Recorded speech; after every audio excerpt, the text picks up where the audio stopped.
अच्छा, अब देखो यहाँ पे हमने एम्पेरिकल ये फॉर्मूला भी कर लिए। अब जरा कुछ अलग टाइप के क्वेश्चंस कर रहे हैं। ये कम आते हैं लेकिन आते हैं, ठीक है। हम इस तरीके से आगे को पढ़ें कि आसान, मुश्किल, मुश्किल पे उसके बाद और डिफिकल्ट की तरफ वो पढ़ते जाएंगे। वो बोला है calculate the volume in DM cube of 30.2 gram of oxygen eight room temperature and pressure. उसने यहाँ पे किया क्या है, वॉल्यूम देके, वॉल्यूम पूछ लिया है, वो मास देके वॉल्यूम पूछ लिया है। Give your answer to two significant figures, ठीक है। अब ये आप तो करोगे कैसे, देखो। मेरे पास मोल्स के फॉर्मूलाज क्या होते हैं, मोल्स के मेरे पास फॉर्मूलाज क्या होते हैं जो हम लिखते हैं यहाँ पे। N is equals to M over M R या A R. V is equals to V R और एन ओवर एन। अब देखो ये सारे फॉर्मूलाज आपस में इक्वल है। अगर मैं ये बोल रहा हूँ ना कि मोल अगर M over M R K equal है, तो एक ये ऑब्वियस सी बात है कि M over M R equal होगा V over V R K, क्योंकि moles V over V R K equal भी तो है। मोल्स मेरा, सॉरी, वी लिख दिया,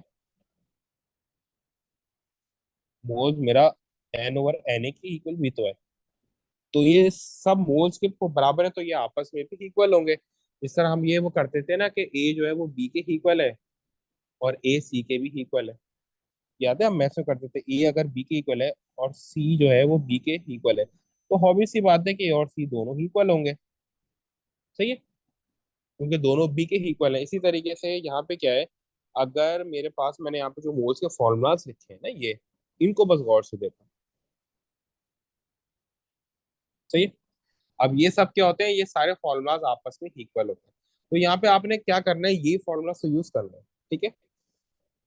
जब वो एक ही चीज का वॉल्यूम देके एक ही चीज का मास पूछ लेना, तो आपने अलग अलग मोल या वॉल्यूम निकालने में टाइम वेस्ट नहीं करना है। जैसे कि यहाँ पे देखो क्या है, उसने मुझे वॉल्यूम पूछ लिया है और मास दे दिया, ठीक है। तो मैं क्या करूंगा, V equals to V R और एम और एम आर। लेकिन एक प्रॉब्लम इस फॉर्मूले में क्या होती है वो भी बता दूंगा, ठीक है। पहले ये सॉल्व कर लेते हैं। मेरे पास वी तो मैंने निकालना है, वी आर होता है 24 DM क्यूब, सही है। Volume at room temperature same रहता है। एम मेरे पास है 30.2 और ऑक्सीजन का ए आर होता है 16, सही है। तो यहाँ पे मेरे पास आंसर क्या आएगा, यहाँ पे मेरे पास आंसर आ जाएगा 30.2 मल्टीप्लाई बाय 24 डिवाइडेड बाय 16। तो आंसर क्या आ रहा है, 45 DM क्यूब आंसर आ रहा है। आंसर क्या आ रहा है, 45 DM cube, 45.3 DM cube answer आ रहा है। लेकिन इस मेथड में एक प्रॉब्लम है। प्रॉब्लम क्या है कि अगर आपने आंसर गलत लिख दिया ना, तो आपके मार्क्स बहुत ज्यादा कट कर लेगा। ये 3 मार्क का है ही इस वजह से कि हर एक चीज का 1 मार्क है। लेकिन अगर आपने इस मेथड से किया और आंसर ठीक लिख दिया, तो आपके फुल मार्क्स आने, ठीक है।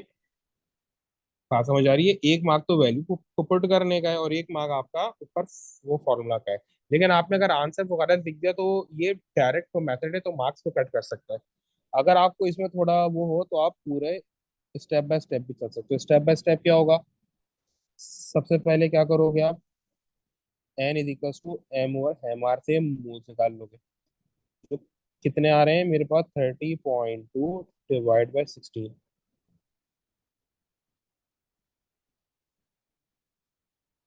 तो ये आ रहे हैं 1.8875 मोल्स। अब फिर आप क्या करोगे, यही फॉर्मूला वॉल्यूम के लिए अप्लाई करोगे, V is equal to V R और V is equal to N into V R, ठीक है। इसको मैं यहाँ ले गया ना, इसके साथ वी आर को एन के साथ ले गया मैं, सही है। वी आर को मैं एन के साथ ले गया, सही। तो वी मुझे निकालना है, एन मेरे पास है 1.8875, वी आर है 24। तो ये मेरे पास आंसर आ जाएगा 1.8875 डिवाइड मल्टीप्लाई बाय 24। तो वही 45.3 आंसर आ रहा है। अब ये दोनों मेथड है करने के, जो आपको ठीक लगे वो वाला मेथड आप इसमें आप अप्लाई कर सकते हो, ठीक है। जो आपको ठीक लगे आप वो वाला मेथड यहाँ पर अप्लाई कर सकते हो, सही है। ये बॉक्स के अंदर मेथड 2 है, जो मैंने बाहर लिखा है ये मेथड 1 है।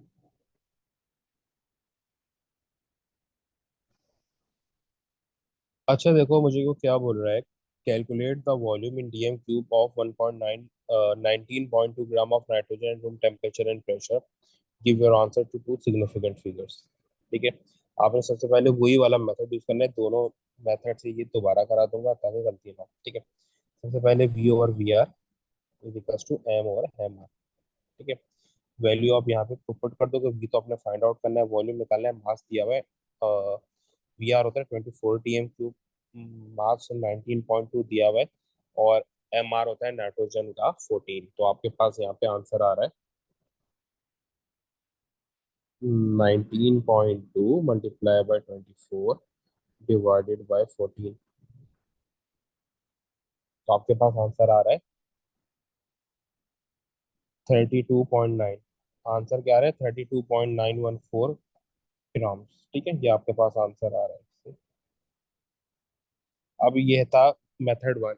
मेथड टू आपके पास क्या होगा? उसी तरीके से पहले आप number of moles find out करो, एम और एम आर से। ठीक है, तो आपके पास क्या आ रहे हैं? 19.2 डिवाइड बाय 14, 19.2 डिवाइडेड बाय 14, तो आपके पास आंसर आ गया, नंबर ऑफ मोल्स आ गए 1.3714 मोल्स। ये आपके पास मोल्स आ गए। अब आप क्या करोगे? वही वाला फॉर्मूला लगाओगे, v is equal to N into V R ना।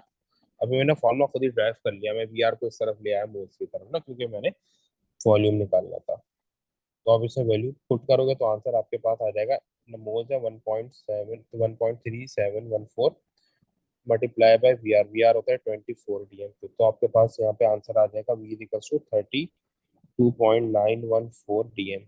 ठीक है, दोनों मेथड है, आंसर दोनों से ही सेम आ रहा है। एक में अगर आप गलती करोगे तो मार्क्स ज्यादा कट सकते हैं, वो डायरेक्ट तो मेथड है ये वाला ना, मेथड वन।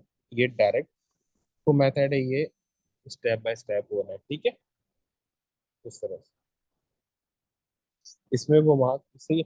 अच्छा अब देखो, इसी का वो क्वेश्चन फाइव है, अक्सर वो बच्चों को मुश्किल लगता है ये, जो इस तरीके से आपको क्वेश्चन मॉलिक्यूलर फॉर्मूला निकालने के लिए को दे देता है। वो बोल रहा है कि the aqueous iron two sulphate form is crystallised to make the hydrated iron two sulphate ना, ये है मेरे पास। Calculate the relative formula mass for the hydrated iron sulphate.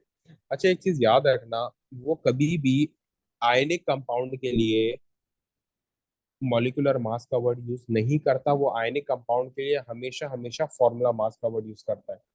वो आयनिक को कंपाउंड के लिए, वो आयनिक कंपाउंड के लिए कभी भी मॉलिक्यूलर फॉर्मूला का वर्ड यूज नहीं करता है। रीजन ये होता है कि आयनिक कंपाउंड मॉलिक्यूल होता ही नहीं है, वो दो आयन से मिलकर बनता है, उसको हम कंपाउंड बोलते हैं। जो कोवेलेंट होता है उसको हम मॉलिक्यूलर मास बोलते हैं, लेकिन हम यहाँ पे भी उसके लिए एम आर को लिख देते हैं।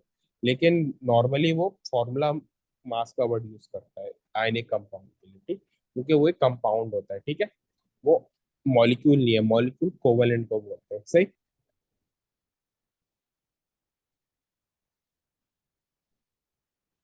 अब यहाँ पे मेरे पास क्या है?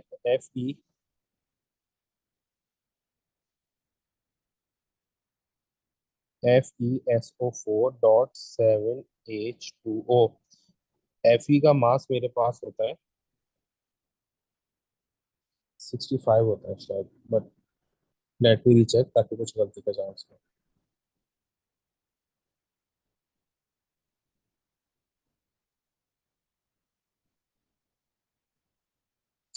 सॉरी 56 होता है Fe का ना, हायर एंड।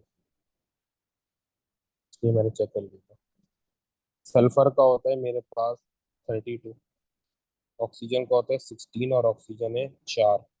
ठीक है, तो ये FeSO4 का हो गया। फिर इस डॉट का मतलब होता है एडिशन, इस डॉट का मतलब होता है एडिशन की, ये हेड होगा। फिर ऐड क्या होगा? डॉट 7 ऐसे लिख दिया, ब्रैकेट खोला, H2O, एच का होता है 1, 2 H है, और प्लस 16, ब्रैकेट क्लोज कर दिया। अभी 7 इस पूरे से मल्टीप्लाई हो जाएगा। ठीक है, अब इसको ये कैलकुलेट कर लो कि इसमें आंसर क्या आ रहा है आपके पास। 56 FeSO4 का है 154, 152। ठीक है, और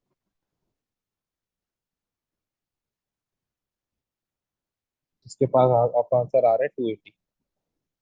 280 ग्राम्स आपका इसमें क्या आ रहा है, आंसर आ रहा है, सही। अच्छा, इसका आंसर 278 आ रहा है, 280 नहीं आ रहा है ना, 278 आ रहा है। 278 ग्राम्स इसका आंसर आ रहा है, सही। अच्छा, ये देखें, ये उसी टाइप का क्वेश्चन है कि इसमें वॉल्यूम देके मास पूछा हुआ है ना।